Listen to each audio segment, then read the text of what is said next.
साथियों, कैसे हो? बढ़िया होंगे, स्वस्थ होंगे, लगातार पढ़ रहे होंगे। दौड़ाओ चेहरे पे मुस्कान और कर दो इस पेपर की खोपड़ी में छेद भाला फेंक के। आने वाली एग्जाम्स आज 9 सितंबर 2021 हो चुकी है। कल से एसआई का एग्जाम स्टार्ट होने जा रहा है, कल से या परसों से, लेकिन ज्यादातर एग्जाम्स 13 तारीख को, 12 तारीख को है। इंपॉर्टेंट एग्जाम है एसआई का, थानेदार का एग्जाम है, तो इंपॉर्टेंट फिर कह रहा हूं, ढंग से पढ़ के जाना है। फिर कह रहा हूं, जितना पढ़ लिया अब उसको रिवीजन करो, टेस्ट दो।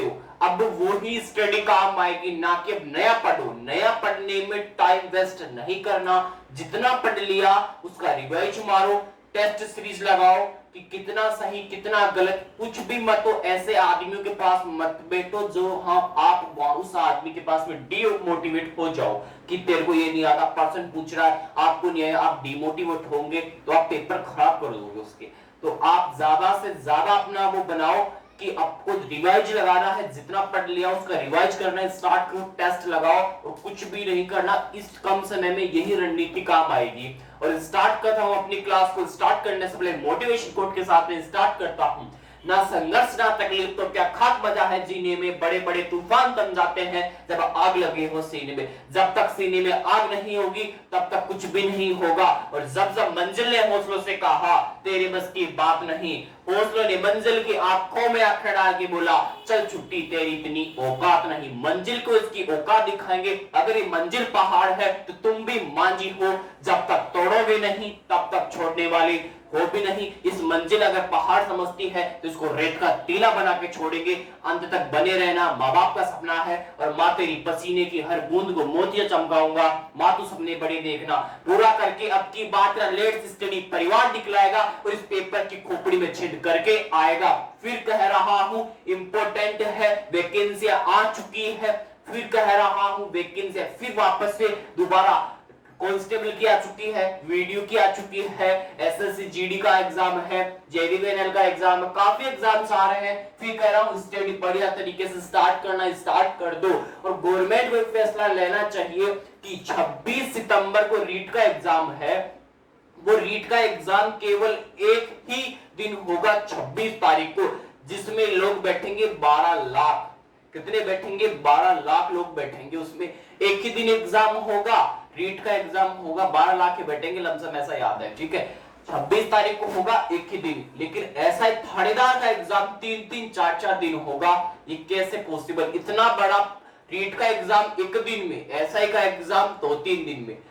इनको एक एग्जाम करना चाहिए एक ही दिन का, इससे पेपर लीक नहीं होता। पता नहीं चलता कि पेपर कैसा गिरेगा, कैसा आएगा, इससे ये पता नहीं चलता। जैसे तैयारी वैसे उस पेपर की खोपड़ी में छेद। अपने तो स्टार्ट करता हूं राज्य दर्शन, कर्नाटक राज्य को स्टार्ट करता हूं। ध्यान से सुनना, कर्नाटक के राज्य दर्शन को मैं जितना भी पढ़ लिया उसके आगे का पढ़ दो। आज कर्नाटक को समाप्त कर दूंगा, कल स्टार्ट करेंगे म्हारो राजस्थान, फिर अपनी तरफ से राज्य दर्शन कंप्लीट होता है, फिर से वापस से रिवाइज स्टार्ट करेंगे, फिर वापस शुरू से राजस्थान, कर्नाटक, तमिलनाडु, तेलंगाना, जितने भी बनेंगे उतने को, ठीक है। स्टार्ट करो। मैसूर राज्य का नाम, टेक्निकल टीम, मैसूर राज्य का नाम 1973 में परिवर्तित करके क्या कर दिया गया? कर्नाटक कर दिया गया। क्या कर दिया गया? कर्नाटक कर दिया गया। किसका नाम? मैसूर राज्य का नाम परिवर्तित करके। कब? 1973 के अंदर मैसूर राज्य का नाम परिवर्तित करके कर्नाटक कर दिया गया। इंपॉर्टेंट लाइन है, और ये लाइन एनटीपीसी में पूछी हुई है। क्या पूछा था एनटीपीसी में? मैसूर राज्य का 1973 में नाम परिवर्तित करके क्या कर दिया गया है? कर्नाटक कर दिया गया है। और कर्नाटक की राजधानी क्या है? बेंगलुरु है, हम्पी नहीं है। साइड आओ इसमें फटाफट। चलो, कर्नाटक की जो सीमा है किस किस राज्य से लगती है, इंपोर्टेंट है, याद रखना। आपको ये याद नहीं हो राज्य किस किस से सीमा लगती है, कोई दिक्कत वाली बात नहीं, कोई फैक्ट नहीं इतना बड़ा, कोई वो बड़ी बात नहीं है। इंपोर्टेंट क्या है एग्जाम के पेपर के लिए, कैसा क्वेश्चन गिर सकता है, वो इंपोर्टेंट, वो रणनीति काम आएगी एग्जाम में। गोवा, महाराष्ट्र, तेलंगाना, आंध्र प्रदेश, तमिलनाडु, केरल से सीमा बनाता है। कौन बनाता है? कर्नाटक बनाता है। ये इंपोर्टेंट नहीं है, लाइन नहीं याद करना आपको, ये लाइन फालतू टाइम वेस्ट नहीं करना। दोबारा सुनना, गोवा, महाराष्ट्र, तेलंगाना, आंध्र प्रदेश केरल तमिलनाडु से सीमा बनाता है। ठीक है, आगे बात करते हैं, ये इंपॉर्टेंट है। कन्नड़ भाषा भारत की क्लासिकल लैंग्वेज, क्लासिकल लैंग्वेज का होता है शास्त्रीय भाषा है। ध्यान सुनना, भारत की क्लासिकल लैंग्वेज पूछे, शास्त्रीय भाषा पूछे तो क्या आएगी? कन्नड़ आएगी। ध्यान से सुनना, इंपॉर्टेंट लाइन है। और कर्नाटक का नवीनतम जिला कौन सा है? ये क्वेश्चन रेलवे के अंदर पूछा हुआ है। क्या पूछा था? कर्नाटक का नवीनतम जिला कौन सा है? विजयनगर है। विजयनगर कौन सा है? विजयनगर। विजयनगर की राजधानी क्या है? हम्पी।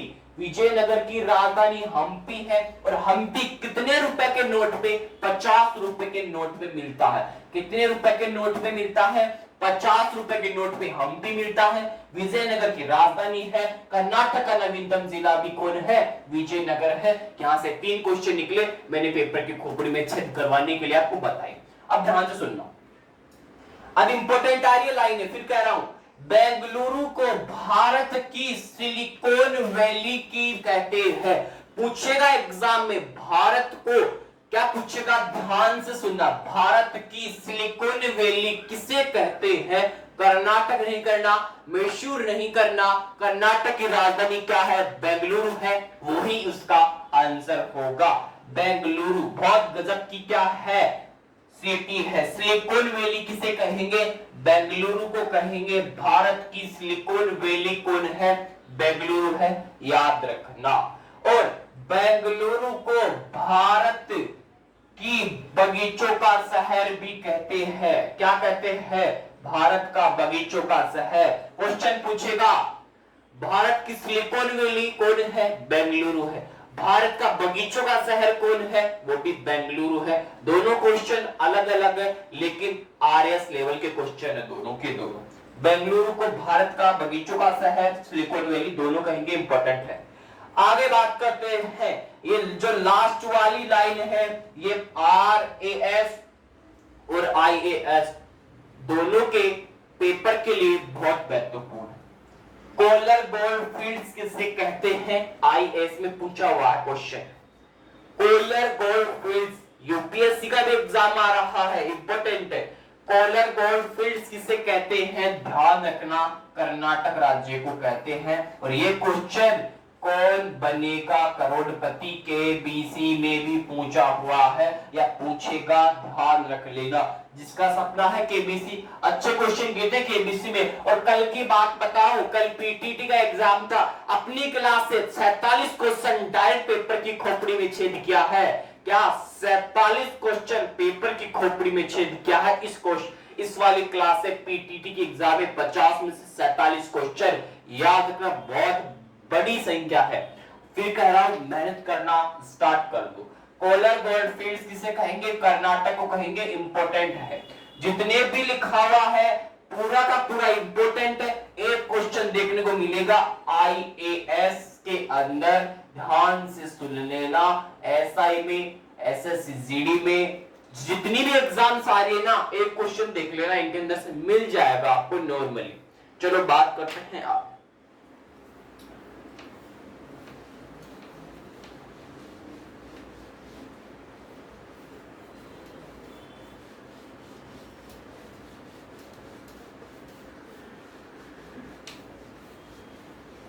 चलो रे भाई, आगे बात करते हैं अपन, आगे बात करते हैं।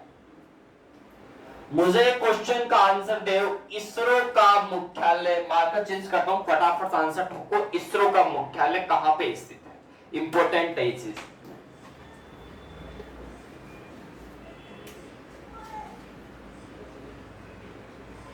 इसरो का मुख्यालय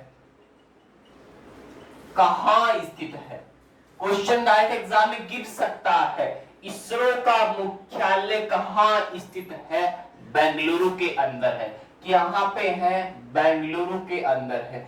किसका मुख्यालय है? इसरो का मुख्यालय। अगर नाम इसरो आया है, भारत की आन बान शान है इसरो, तो इसका पोस्टमार्टम करेंगे। मुझे बताओ, इसरो की स्थापना कब होती है? फटाफट से ठोको। 15 अक्टूबर 1969 में क्या होती है स्थापना, किसकी? इसरो की स्थापना होती है। 15 अगस्त आएगा, अक्टूबर नहीं आएगा, सॉरी, 15 अगस्त। 15 अगस्त 1969 को क्या होता है? इसरो की स्थापना होती है। स्थापना पूछ लिया, मुझे पूछेगा, मुझे का मतलब आपको पूछेगा, मेरे दोस्तों को क्वेश्चन पूछेगा पेपर वाला, इसरो के वर्तमान में हेड कौन है? ये क्वेश्चन डायरेक्ट एग्जाम में गिरेगा। वर्तमान में हेड कौन है इसरो के सिवान, याद रखना कौन है?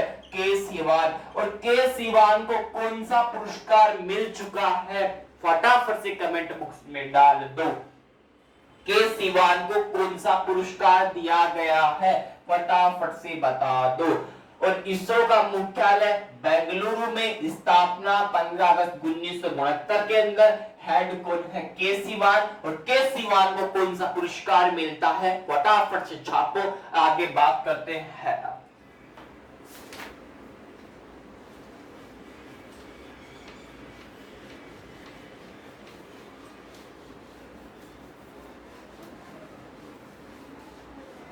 मुझे बताओ यक्षगान कहां पे है? यक्षगान, यक्षगान, यक्षगान कहां पे है? बताओ, बेंगलुरु में है, कहां पे है? फटाफट से बता दो, फटाफट से लिख लो, कर्नाटक में है यक्षगान। ये क्वेश्चन सीधा पेपर की खोपड़ी में सिद्ध करने वाला है, यक्षगान। ठीक है, अब बात करते हैं कॉफी उत्पादन की। कॉफी उत्पादन की क्या बात करते हैं? कॉफी के उत्पादन में भारत में पहला स्थान कहां का है? कर्नाटक का है, याद रखना। भारत में पहले स्थान पर कौन है कॉफी उत्पादन में? कर्नाटक राज्य। कौन है? कर्नाटक है, याद रखना। आज तक आपने ब्राजील याद किया होगा, फेजेंडा याद किया होगा, फेजेंडा, लेकिन याद रखना कॉफी उत्पादन में भारत के मामले में पूछे पहला स्थान किस जगह का है? कर्नाटक का है। भारत में पहला स्थान कॉफी के मामले में। अगर आपको कॉफी के उत्पादन में विश्व में पूछे पहले स्थान पर कौन है, तो याद रखना वो ब्राजील है। ब्राजील में कौन? फेजेंडा को। ब्राजील में फेजेंडा में क्या होता है? कॉफी का उत्पादन बहुत ज्यादा होता है ब्राजील में, फेजेंडा। ठीक है, विश्व के मामले में पहला स्थान पूछे तब बताना है ब्राजील, फेजेंडा। लेकिन भारत के मामले में पहला पूछे तो वो कर्नाटक आएगा। दोनों अलग अलग, लेकिन को पेपर की खोपड़ी में छिद कर देगा। और यक्षगान पूछे वो कर्नाटक में आएगा। फेजेंडा कहां है? कॉफी के बागान को कहते हैं, कॉफी बागान को फेजेंडा कहते हैं, ब्राजील। ठीक है, और कोई दिक्कत वाली बात को बता दिया करो। ठीक है, फटाफट से छाप लो। लास्ट पढ़ा रहा हूं कर्नाटक के राष्ट्रीय उद्यान, फिर मेरी तरफ से कर्नाटक कंप्लीट है।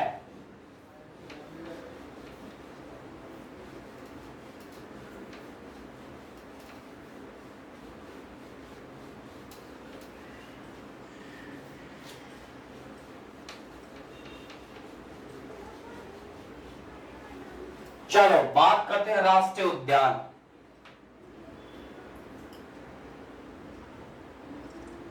कर्नाटक के राष्ट्रीय उद्यान,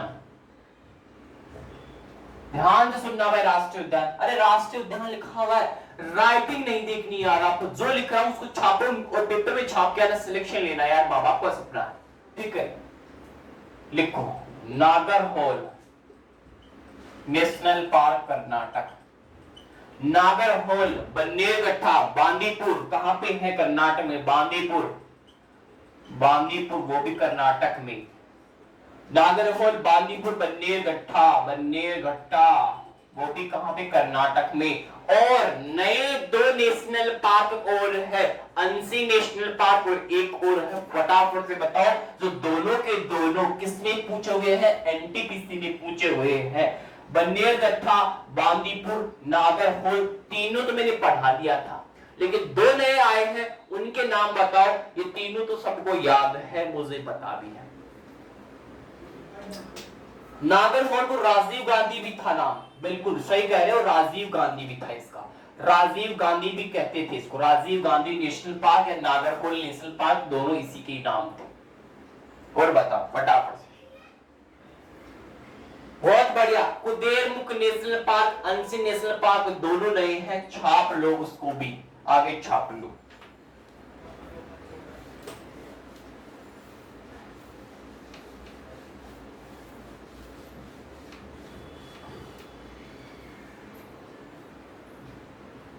एक तो है अंसी नेशनल पार्क और एक है कुदेरमुख नेशनल पार्क, दोनों के दोनों कर्नाटक के अंदर आते हैं।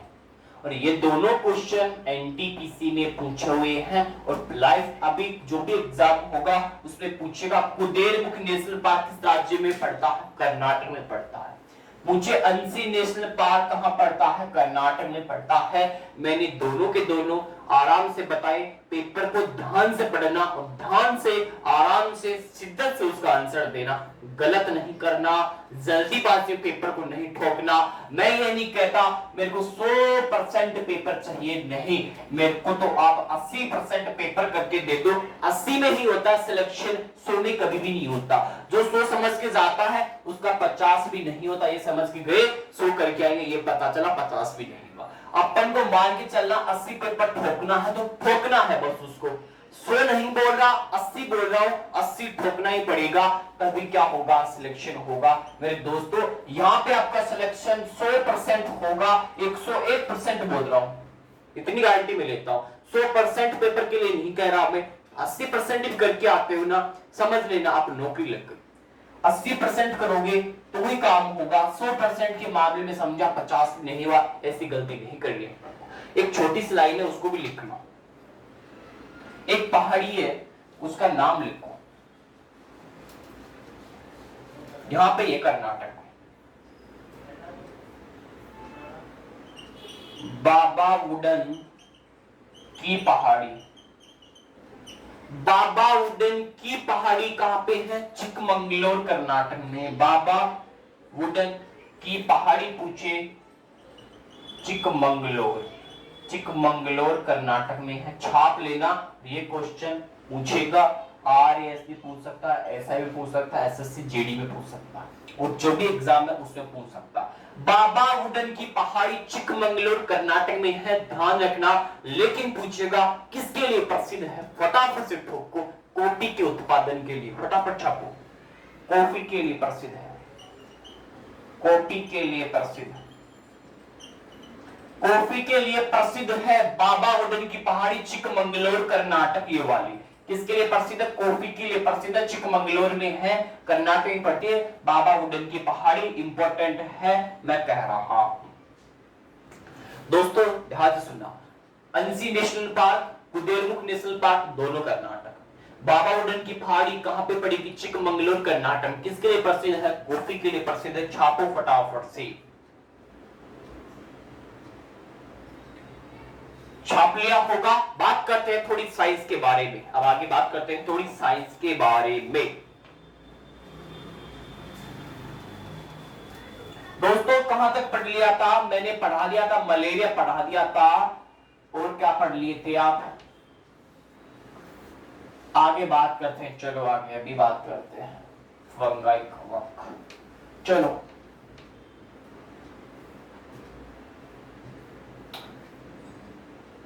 कवक पढ़ते हैं, कवक हो गया यानी कि फंगाई, फंगस, फफूंद, फफूंद से होने वाले रोग, इनके ट्रिक है, गंजा दामाद खाए फ्रूट, सीधी सी बात है, साइंस पढ़ा रहा हूं ध्यान से सुनना, साइंस में चला डिजीज यानी कि रोग वाला टॉपिक, ठीक कल कर देंगे इसको कंप्लीट। कवक से होने वाले यानी कि फंगाई, फफूंद से, गंजा दामाद खाए फ्रूट, गंजा दामाद, दामाद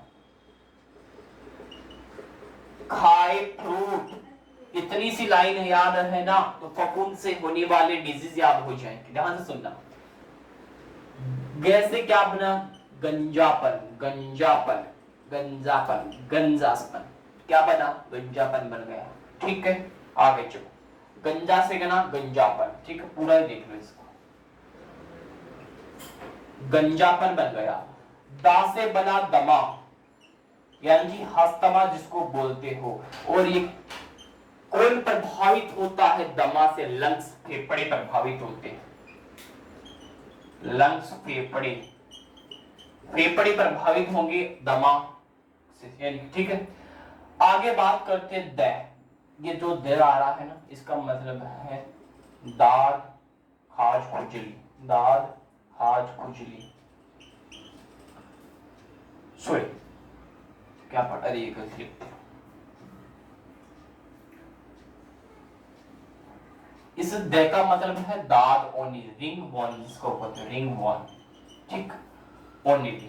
लेकिन खा का मतलब क्या है? खाज, खुजली, खाज, खुजली।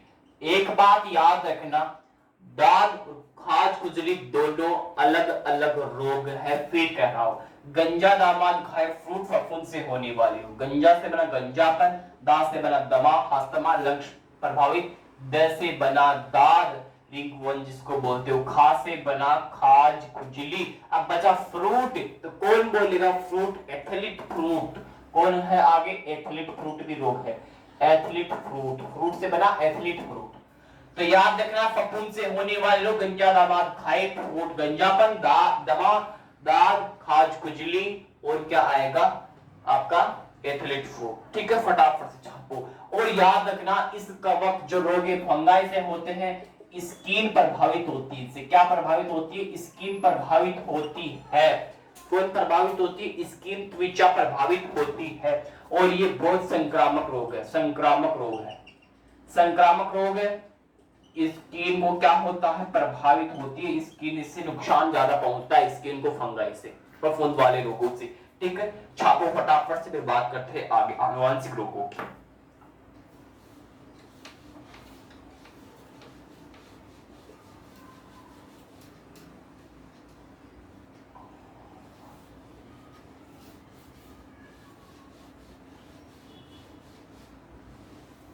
चलो बात करते हैं आगे, चलते हैं आगे। आनुवांशिक रोगों के बारे में बात करते हैं। आनुवांशिक रोग कौन कौन से होंगे? पटाउ सिंड्रोम, जैसा पहला लिखो, पटाउ सिंड्रोम पूछेगा। पटाउ सिंड्रोम किस गुणसूत्र के ट्रायसोमी से होता है? डायरेक्ट क्वेश्चन गिरेगा एग्जाम, फटाफट से बताओ, याद करवाऊंगा मैं भी, टेंशन मत लो। आनुवांशिक रोगों में पहला लिखो पटाउ सिंड्रोम। इसकी सीधी सी ट्रिक है पटाउ सिंड्रोम की, तेरे को पटाओ।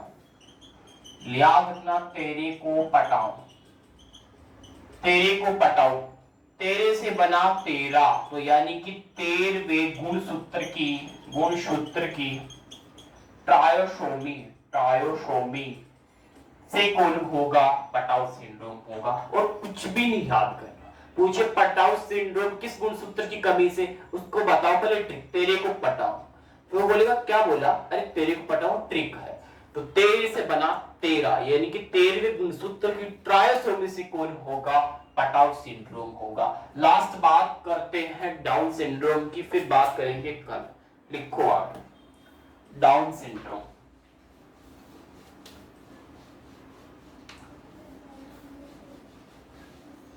चलो, दूसरा नंबर है डाउन सिंड्रोम। डाउन सिंड्रोम, देखो रे भाई, डाउन सिंड्रोम क्या होता है?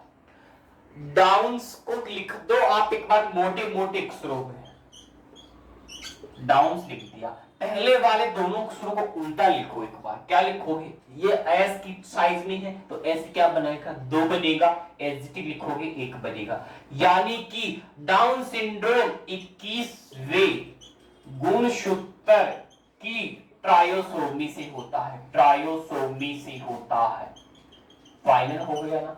दोनों याद करवाई। पहला पटाउ सिंड्रोम, तेरे को पटाउ, तेरे से निकला 13वें गुणसूत्र, 13वें गुणसूत्र की ट्रायोसोमी से पटाउ सिंड्रोम।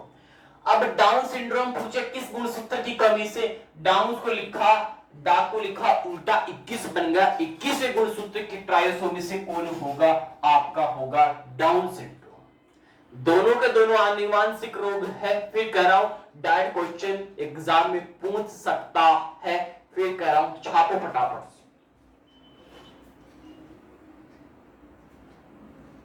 छाप लिया होगा, चलो अब कल बात करेंगे हीमोफीलिया की। रक्त का थक्का बनाता है, इसका वाहक कौन होता है, ये प्रभावित कौन होगा, कल बात करेंगे सारी। आज के लिए इतना ही। अपना ध्यान रखो, अपनों का ध्यान रखो, स्वस्थ रहो, मस्त रहो। Bye bye, have a nice day.